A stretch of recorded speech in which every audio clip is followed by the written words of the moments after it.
शुक्लांबरधरं विष्णुं शशिवर्णं चतुर्भुजं प्रसन्नवदनं ध्यायेत् सर्वविघ्नोपशान्तये।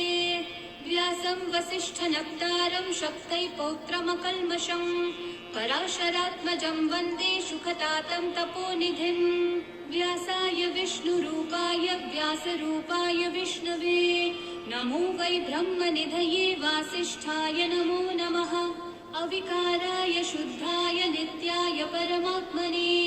सदैकरूपरूपाय विष्णवे सर्वजिष्णवे यस्य स्मरणमात्रेण जन्म संसारबन्धनात् विमुच्यते नमस्तस्मै विष्णवे प्रभविष्णवे। ॐ नमो विष्णवे प्रभविष्णवे। श्रीवैशम्पायन उवाच श्रुत्वा धर्मानशेषेण पावनानि च सर्वशः युधिष्ठिरः शान्तनवं पुनरेवाभ्यभाषत। युधिष्ठिर उवाच किमेकं दैवतं लोके किं वाप्येकं परायणं स्तुवन्तः कं कमर्चन्तः प्राप्नुयुर्मानवा शुभम्। को धर्मः सर्वधर्माणां भवतः परमो मतः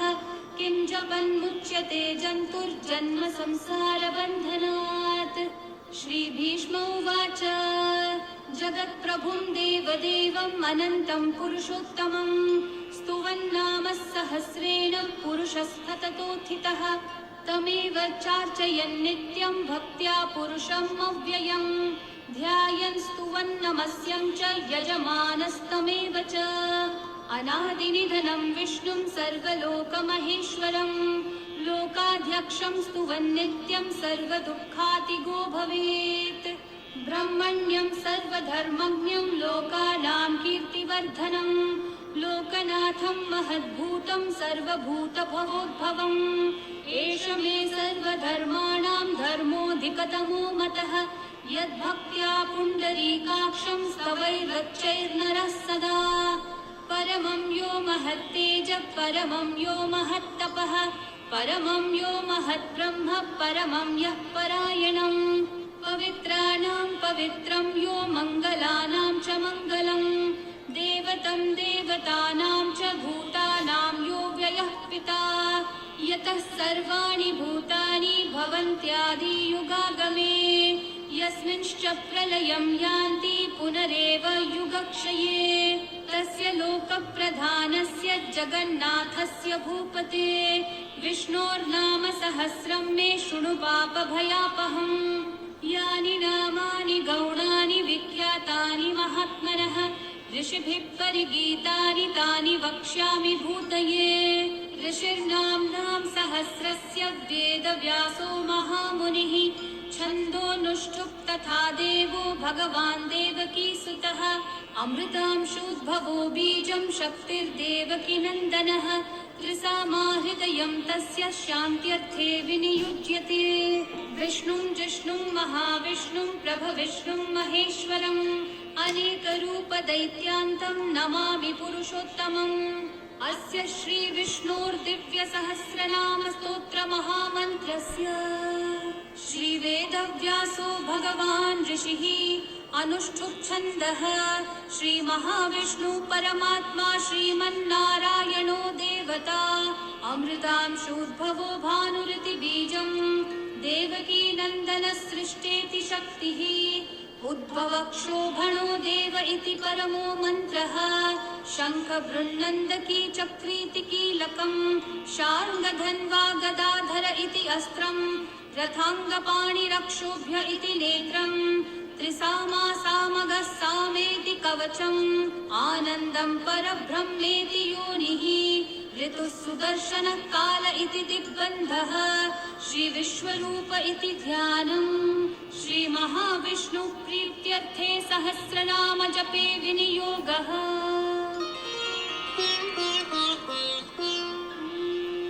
ध्यानम्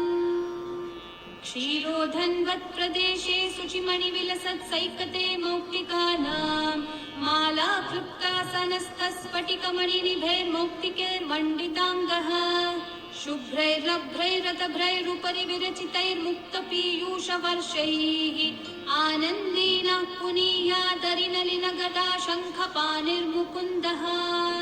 बुह्पादौ यस्य नाभिर्वियदसुरनिलश्चन्द्रसूर्यौ च नेत्रे कर्णावाशाशिरौ द्योर्मुखमपि दहनो यस्य वास्तेयमप्तिः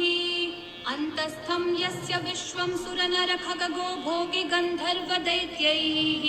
चित्रं रम्यते तं त्रिभुवनविपुषं विष्णुमीशं नमामि। ॐ नमो भगवते वासुदेवाय। शान्ताकारं भुजगशयनं पद्मनाभं सुरेशं विश्वाधारं गगनसदृशं मेघवर्णं शुभाङ्गं लक्ष्मीकान्तं कमलनयनं योगिहृद्ध्यानगम्यं वन्दे विष्णुं भवभयहरं सर्वलोकैकनाथम् मेघश्यामं पीतकौशेयवासं श्रीवत्साङ्कं कौस्तुभोद्भासिताङ्गं पुण्योपेतं पुण्डरीकायताक्षं विष्णुं वन्दे सर्वलोकैकनाथम् नमः समस्तभूतानामादिभूताय भूभृते अनेकरूपरूपाय विष्णवे प्रभविष्णवे सशङ्खचक्रं सकिरीटकुण्डलं सपीतवस्त्रं सरसीरुहेक्षणं सहारवक्षस्थलशोभिकौस्तुभं नमामि विष्णुं शिरसा चतुर्भुजम् छायायां पारिजातस्य हेमसिंहासनोपरि आसीनमम्बुदश्याममायताक्षम् अलङ्कृतम् चन्द्राननं चतुर्बाहुं श्रीवत्साङ्कितवक्षसं रुक्मिणी सत्यभामाभ्यां सहितं कृष्णमाश्रये। ॐ विश्वं विष्णुर्वषट्कारो भूतभव्यभवत्प्रभुः भूतकृद्भूतभृद्भावो भूतात्मा भूतभावनः भूतात्मा परमात्मा च मुक्तानां परमा गतिः अव्ययः पुरुषः साक्षी क्षेत्रज्ञोऽक्षर एव च योगो योगविदां नेता प्रधानः पुरुषेश्वरः नारसिंहः वपुः श्रीमान् केशवः पुरुषोत्तमः सर्वः सर्वः शिवस्थानोर्भूतादिर्निधिरव्ययः सम्भवो भावनो भर्ता प्रभवः प्रभुरीश्वरः स्वयंभू शम्भुरादित्यः पुष्कराक्षो महास्वनः अनादिनिधनो धाता विधाता धातुरुत्तमः अप्रमेयो ऋषिकेशः पद्मनाभोऽमरः प्रभुः विश्वकर्मा मनुस्त्वष्टा स्थविष्ठस्थविरो ध्रुवः अग्राह्यः शाश्वतः कृष्णो लोहिताक्षः प्रतर्दनः प्रभुतस्त्रिककुब्धामः पवित्रं मङ्गलं परम्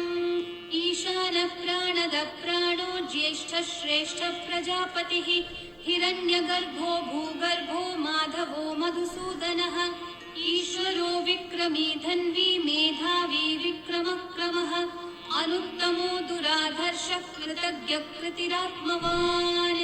सुरेशः शरणं शर्म विश्वरेतः प्रजाभवः अहः संवत्सरो व्याळः प्रत्ययः सर्वदर्शनः अजः सर्वेश्वरः सिद्धिः सिद्धि सर्वादिरच्युतः वृषा कपिरमेयात्मा सर्वयोगविनिःसृतः वसुर्वसुमना सत्यः समात्मा संवितः समः अमोघः पुण्डरीकाक्षो वृषकर्मा वृषाकृतिः रुद्रो बहुशिरा बभ्रुर्विश्वयोनिश्शुचिश्रवाः अमृतः शाश्वतस्थाणुर्वरारोहो महातपाः सर्वगः सर्वविद्भानुः विश्वक्सेनो जनार्दनः वेदो वेदविदव्यङ्गो वेदाङ्गो वेदवित्कविः लोकाध्यक्षः सुराध्यक्षो धर्माध्यक्षः कृताकृतः चतुरात्मा चतुर्व्यूहश्चतुर्दंष्ट्रश्चतुर्भुजः राजिष्णुर्भोजनं भोक्ता सहिष्णुर्जगदादिजः अनघो विजयो जेता विश्वयोनिः पुनर्वसुः उपेन्द्रो वामनः प्रांशुरमोघः शुचिरूर्चितः अतीन्द्रः सङ्ग्रहः सर्गो धृतात्मा नियमो यमः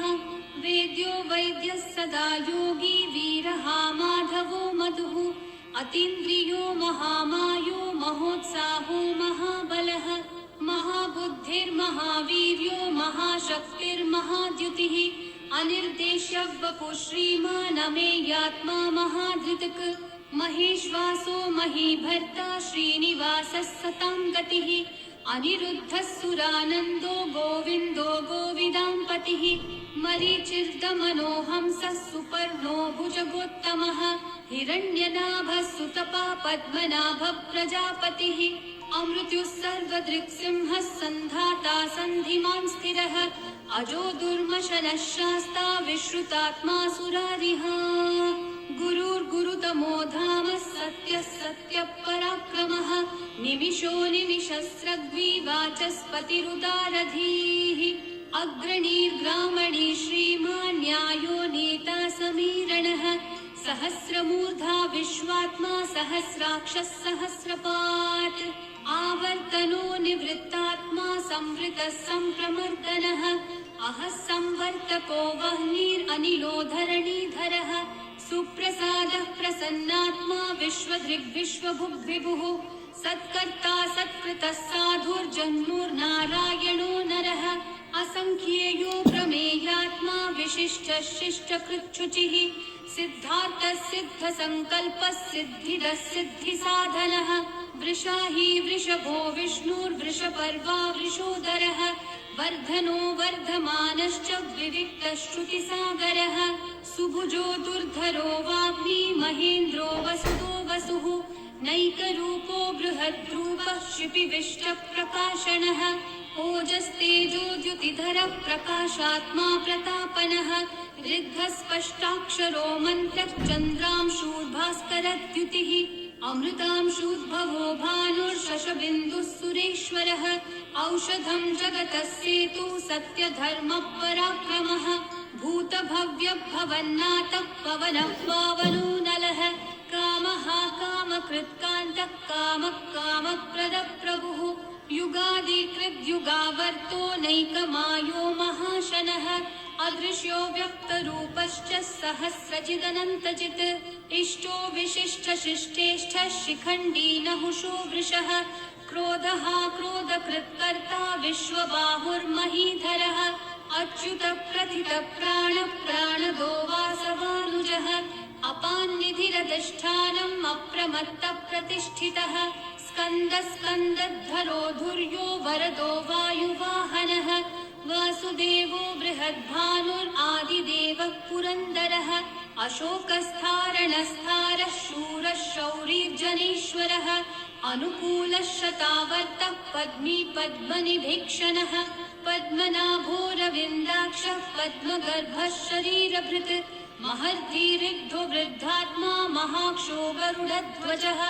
अतुलः शरभो भीमः समयज्ञो हविर्हरिः सर्वलक्षणलक्षण्यो लक्ष्मीवान् समितिञ्जयः विक्षरो रोहितो मार्गो हेतुर्दामोदरः सहः महीधरो महाभागो वेगवानमिताशनः उद्भवक्षोभणो देवः श्रीगर्भः परमेश्वरः करणं कारणं कर्ता विकर्ता गहनो गुहः व्यवसायो व्यवस्थानः संस्थानस्थानदो ध्रुवः परर्धि परमस्पष्टः तुष्टः पुष्टः शुभेक्षणः रामो विरामो विरतो मार्गो नेयो नयो नयः वीरशक्तिमतां श्रेष्ठा धर्मो धर्मविदुत्तमः वैकुण्ठः पुरुषः प्राणः प्राणदः प्रणवपृतुः हिरण्यगर्भः शत्रुघ्नो व्याप्तो वायुरधोक्षजः ऋतुः सुदर्शनः कालः परमेष्ठिः परिग्रहः उग्रः संवत्सरो दक्षो विश्रामो विश्वदक्षिणः विस्तारस्थावरस्थाणुः प्रमाणं बीजमव्ययम् अर्थोऽनर्थो महाकोशो महाभोगो महाधनः अनिर्विन्नस्थविष्ठो भूर्धर्मयूपो महामखः नक्षत्रनेमिर्नक्षत्री क्षामः क्षामः समीहनः यज्ञयुज्यो महेज्यश्च क्रतुः सत्रं सतां गतिः सर्वदर्शी विमुक्तात्मा सर्वज्ञो ज्ञानमुत्तमम् सुहृतः सुमुखः सूक्ष्मः सुघोषः सुखदः सुहृत् मनोहरो जितक्रोधो वीरबाहुर्विदारणः स्वापनः स्ववशो व्यापी नैकात्मा नैककर्मकृत् वत्सरो वत्सलो वत्सी रत्नगर्भो धनीश्वरः धर्मगुग्धर्मकृद्धर्मी सदसक्षरमक्षरम् अविज्ञाता सहस्रांशूर्विधाता कृतलक्षणः गभस्तिनेमि सत्त्वस्थः सिंहो भूतमहेश्वरः आदिदेवो महादेवो देवेशो देवभृद्गुरुः उत्तरो गोपतिर्गोप्ता ज्ञानगम्यः पुरातनः शरीरभूतभृद्भोक्ता कपीन्द्रो भूरि दक्षिणः सोमपोमृतपः सोमः पुरुजित्पुरुषत्तमः विनयोजयः सत्यसन्धो दाशारः सात्वतां पतिः जीवो विनयिता साक्षी मुकुन्दोमितविक्रमः अम्भो निधिरनन्तात्मा महोधधिशयोऽन्तकः अजो महार्हः स्वाभाव्यो जितामित्रप्रमोदनः आनन्दो नन्दनो नन्दः सत्यधर्मा त्रिविक्रमः महर्षि कपिलाचार्य कृतज्ञो मेदिनीपतिः त्रिपदस्त्रिदशाध्यक्षो महाशृङ्गकृतान्तकृत् महावराहो गोविन्दः सुषेणः कनकाङ्गदी गुह्यो गभीरो गहनो गुप्तश्चक्रगदाधरः वेधास्वाङ्गोजितः कृष्णो दृढसङ्कर्षणोच्युतः वरुणो वारुणो वृक्षः पुष्कराक्षो महामनाः भगवान् भगहानन्दी वनमाली हलायुधः आदित्यो जो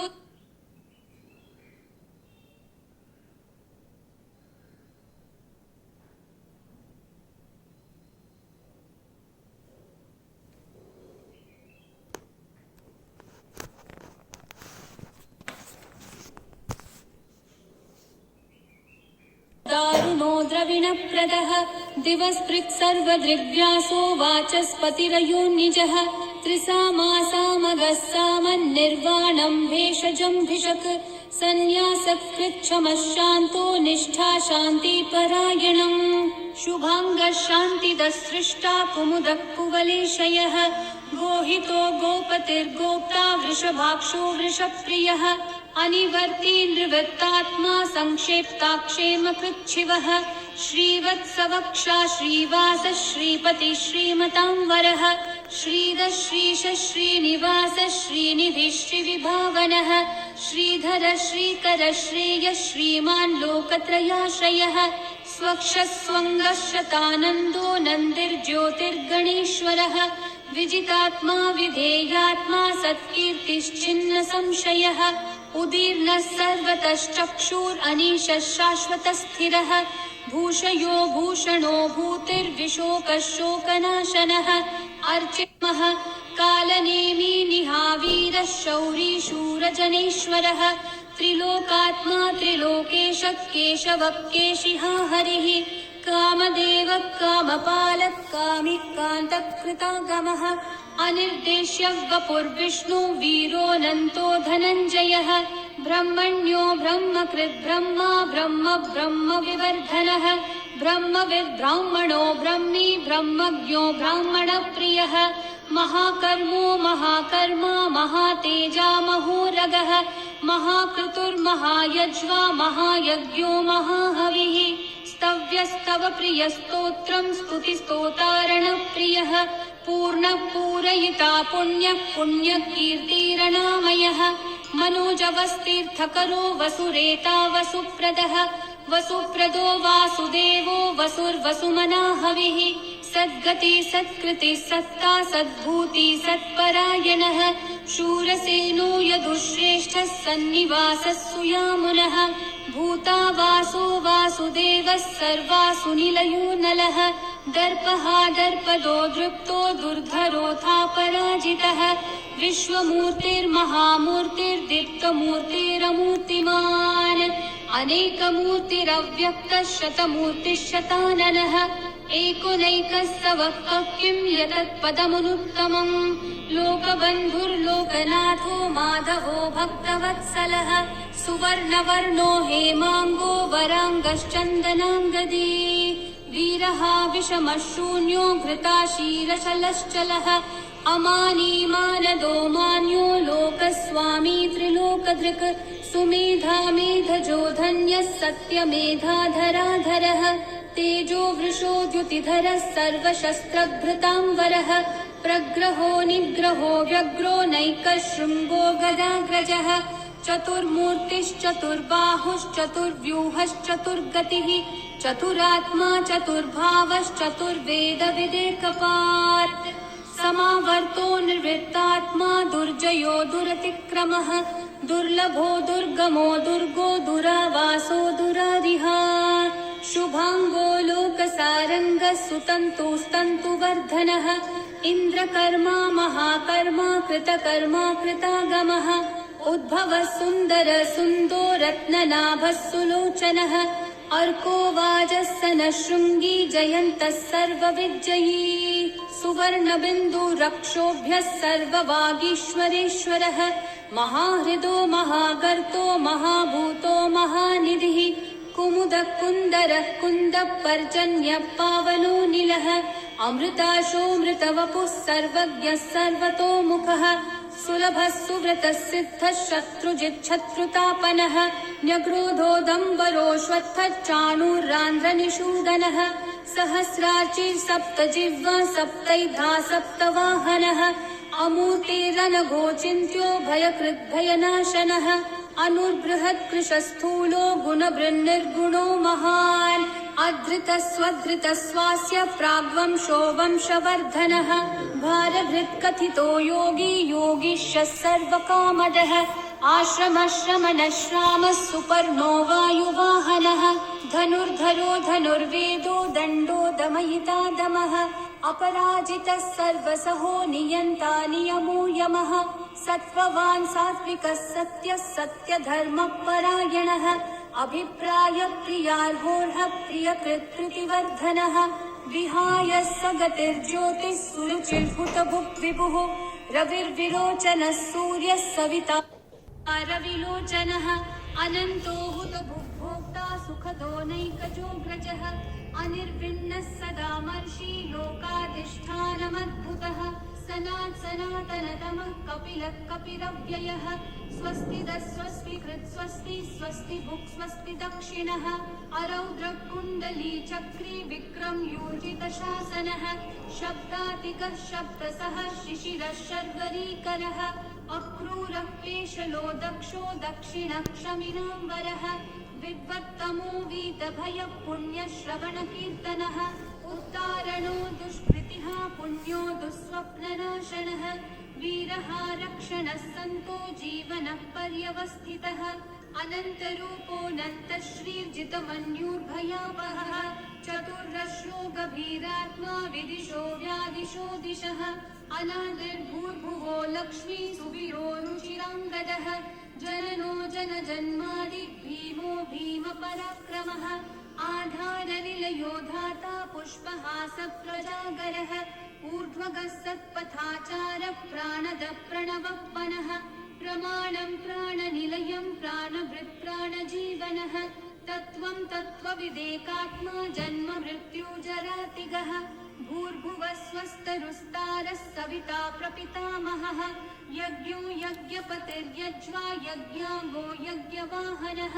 यज्ञभृद्यज्ञभृद्यज्ञी यज्ञभुग्यज्ञसाधनः यज्ञातकृद्यज्ञगुह्यामन्नमन्नादयेव च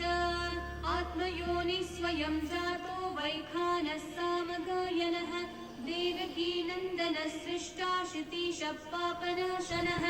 शङ्खबृन्नन्दकी चक्री शार्ङ्गधन्वा गदाधरः रथाङ्गपाणिरक्षोभ्यः सर्वप्रहरणायुध ॐ नम इति वनमाली गदी शार्ङ्गी शङ्खी चक्री च नन्दकी श्रीमान्नारायणो विष्णुर्वासुदेवोऽभिरक्षतु वनमाली गदी शार्ङ्गी शङ्खी चक्री च नन्दकी श्रीमान्नारायणो विष्णुर्वासुदेवोऽभिरक्षतु वनमाली गदी शार्ङ्गी शङ्खी चक्री च नन्दकी श्रीमान्नारायणो विष्णुर्वासुदेवोऽभिरक्षतु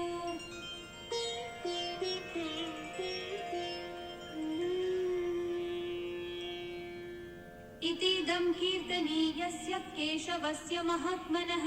नाम्नां सहस्रं दिव्यानाम् अशेषेण प्रकीर्तितम् य इदं शृणुयान् नित्यं यश्चापि परिकीर्तयेत् नाशुभं प्राप्नुयात् किञ्चित् सोमुत्रेह च मानवः वेदान्तगो ब्राह्मणः स्यात् क्षत्रियो विजयी भवेत् वैश्यो धनसमृद्धः स्यात् शूद्रः सुखमवाप्नुयात् धर्मार्थी प्राप्नुयात् धर्मम् अर्थार्थी चार्थमाप्नुयात् कामानवाप्नुयात् कामी प्रजार्थी चाप्नुयात् प्रजाम् भक्तिमान् यः सदोत्थाय शुचिस्तद्गतमानसः सहस्रं वासुदेवस्य नाम्नामेतत् प्रकीर्तये यशः प्राप्नोति विपुलं याति प्राधान्यमेव च अचलां श्रियमाप्नोति श्रेय प्राप्नोत्यनुत्तमम् न भयं क्वचिदाप्नोति वीर्यं तेजश्च विन्दति भवत्यरोगो द्युतिमान् बलरूपगुणान्वितः रोगार्तो मुच्यते रोगात् बद्धो मुच्येत बन्धनात् भयान्मुच्येत भीतस्थो मुच्येतापन्न आपदः दुर्गान्यतितरत्याशु पुरुषः पुरुषोत्तमम् स्तुवन्नाम सहस्रेण नित्यं भक्ति समन्वितः वासुदेवाश्रयो मर्त्यो वासुदेवपरायणः सर्वपापविशुद्धात्मा याति ब्रह्म सनातनम् न वासुदेव भक्तानामशुभं विद्यते क्वचित् जन्म मृत्यु जरा व्याधि भयं नैवोपजायते इमं स्तवमधीयानः श्रद्धा भक्ति समन्वितः युज्येतात्मसुखः शान्ति श्रीधृति स्मृतिकीर्तिभिः न क्रोधो न च मात्सर्यं न लोभो नाशुभा मतिः भवन्ति कृतपुण्यानां भक्तानां पुरुषोत्तमे द्यौसचन्द्रार्कनक्षत्राखं दिशो भूर्महो दधिः वासुदेवस्य वीर्येण विदितानि महात्मनः ससुरासुरगन्धर्वं सयक्षोरगराक्षसं जगद्वशे वर्ततेदं कृष्णस्य सचराचरम् इन्द्रियाणि मनोबुद्धिः सत्त्वं तेजो बलं द्युतिः वासुदेवात्मकन्याहुः क्षेत्रं क्षेत्रज्ञ एव च सर्वागमानामाचार प्रथमं परिकल्पते आचार प्रभवो धर्मो धर्मस्य प्रभुरच्युतः ऋषयः पितरो देवा महाभूतानि धातवः जङ्गमा जङ्गमं चेदं जगन्नारायणोद्भवम् योगो ज्ञानं तथा साङ्ख्यं विद्या शिल्पादिकर्म च वेदाः शास्त्राणि विज्ञानं एतत् सर्वं जनार्दनात् एको विष्णुर्महद्भूतं पृथक् भूतान्यनेकशः त्रीन् लोकान् व्याप्य भूतात्मा भुङ्क्ते विश्वभुगव्ययः इमं स्तवं भगवतो विष्णोर्व्यासेन कीर्तितं पठ्येद्य इच्छेत् पुरुषः श्रेयः प्राप्तुं सुखानि च विश्वेश्वरमजं देवं जगतः प्रभुमव्ययम् भजन्ति ये पुष्कराक्षं न ते यान्ति पराभवम् न ते यान्ति पराभवम् ॐ नमः इति अर्जुनोवाच पद्मपत्रविशालाक्षः पद्मनाभः सुरोत्तमा भक्तानामनुरक्तानां त्राता भवजनार्दन श्रीभगवानुवाच यो मां नाम सहस्रेण स्तोतुमिच्छति पाण्डव सोऽहमेकेन श्लोकेन स्तुतयेव न संशयः स्तुतयेव न संशय ॐ नमः इति व्यास उवाच वासनाद् वासुदेवस्य वासितं भुवनत्रयम् सर्वभूतनिवासोऽसि वासुदेव नमोऽस्तुते श्रीवासुदेव नमोऽस्तुत ॐ नमः इति पार्वत्योवाच केनोपायेन लघुना विष्णोर्नाम सहस्रकम् पठ्यते पण्डितेर्नित्यं श्रोतुमिच्छाम्यहं प्रभो ईश्वरोवाच श्रीराम राम रामेति रमे रामे मनोरमे सहस्रनाम तत्तुल्यं राम नाम वरानने श्रीराम राम रामेति रमे रामे मनोरमे सहस्रनाम तत्तुल्यं राम नाम वरानने श्रीराम राम रामेति रमे रामे मनोरमे सहस्रनाम तत्तुल्यं राम नाम वरानने श्रीराम नाम वरानन ॐ नमः इति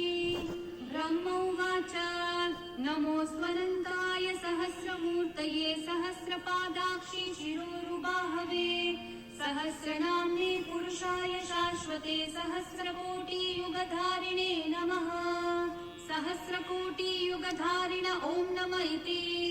सञ्जय उवाच यत्र योगेश्वरः कृष्णो यत्र पार्थो धनुर्धरः तत्र श्रीर्विजयो भूतिर्ध्रुवा नीतिर्मतिर्मम। श्रीभगवानुवाच अनन्याश्चिन्तयन्तो मां ये जनाः पर्युपासते तेषां नित्याभियुक्तानां योगक्षेमं वहाम्यहम्। परित्राणाय साधूनां विनाशाय च दुष्कृतां धर्म संस्थापनार्थाय सम्भवामि युगे युगे। आर्ता विषण्णा शिथिलाश्च भीता घोरेषु च व्याधिषु वर्तमानाः संकीर्त्य नारायण शब्दमात्रं विमुक्तदुःखा सुखिनो भवन्तु। कायेन वाचा मनसेन्द्रियैर्वा बुद्ध्यात्मना वा प्रकृते स्वभावात् करोमि यद्यत् सकलं परस्मै नारायणाय